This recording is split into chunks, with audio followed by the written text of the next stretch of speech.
नमस्कार प्यारे मित्रों, स्वागत है आपका ज्ञान गंगा आयुर्वेद क्लासेस में।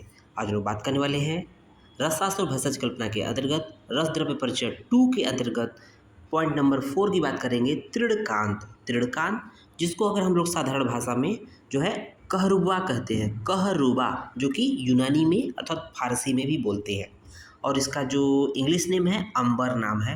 और ये किस वर्ग के अंतर्गत इंक्लूड है या काउंट किया गया है, तो ये उपरत्न के अंतर्गत हम लोग तृणकांत को काउंट करते हैं। तो देखेंगे परिचय की बात कर लेते हैं तृणकांत के बारे में। तो यहाँ देखेंगे आचार्य यादव जी त्रिक्रम जी द्वारा रचित रसामृत। रसामृत किस द्वारा रचित है? आचार्य यादव जी त्रिक्रम जी। तथा यूनानी वैद्य ग्रंथों में, मतलब यूनानी जो ग्रंथ थे उनमें इसका वर्णन मिलता है। कहने का मतलब बहुत कम वर्णन मिलता है आयुर्वेद के पॉइंट ऑफ व्यू से। तो यादव जी त्रिक्रम जी के द्वारा रचित रसामृत और यूनानी वैद्य ग्रंथों में इसका वर्णन मिलता है।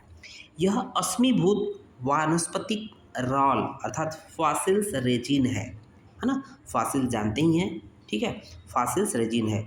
यह गोंद के समान हल्का पीला अथवा ललाई युक्त पीले रंग का स्वच्छ चमकदार है। ओके, इसका फारसी नाम कहरुबा है, जिसका अर्थ है, जिसमें कहरुबा शब्द जो दो अर्थों से मिलकर बना है।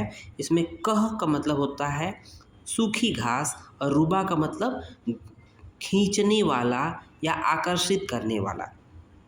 ये तो फारसी नाम हो गया। इसी के बेस पे उसी प्रकार से संस्कृत में इसे तृणकांत बोलते हैं।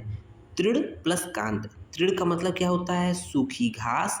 कांत का मतलब होता है उसको अपनी ओर आकर्षित करने वाला या प्रिय आकर्षित करने वाला होता है।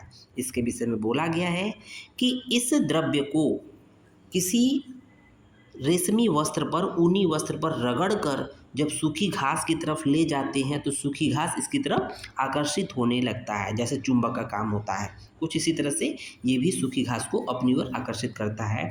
इसलिए इसको फारसी में, यूनानी में कहरुआ कहते हैं और संस्कृत में तृणकांत कहते हैं। पर्याय की बात कर लेते हैं तो इसके मात्र 3 पर्याय हैं। तृणग्राही।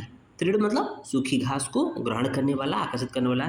तृणकांत, तृणकांत मणि। ओके, शोधन एवं मारण की बात कर लेते हैं तो इसका शोधन और मारण नहीं किया जाता है। इसका मात्र पिष्टि का निर्माण किया जाता है। तो देखेंगे तृणकांत का शोधन तथा मारण नहीं किया जाता है, तृणकांड के पिष्टि का प्रयोग किया जाता है। अब देखेंगे तृणकांड मणि या तृणकांत की पिष्टि कैसे बनती है।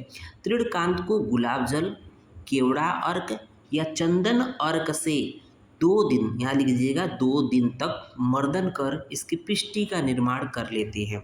इसके प्रमुख योगों के बारे में बात कर लेते हैं तो वेरी वेरी इंपॉर्टेंट है। जवाहर मोहरावटी में तृणकांत पड़ा हुआ है। साथ ही साथ ब्राह्मीवटी जो कि बुद्धिवर्धक होता है, आपने सुना होगा, इसमें भी तृणकांत पड़ा हुआ है। तो इस तरह से ये पार्ट कंप्लीट होता है। धन्यवाद।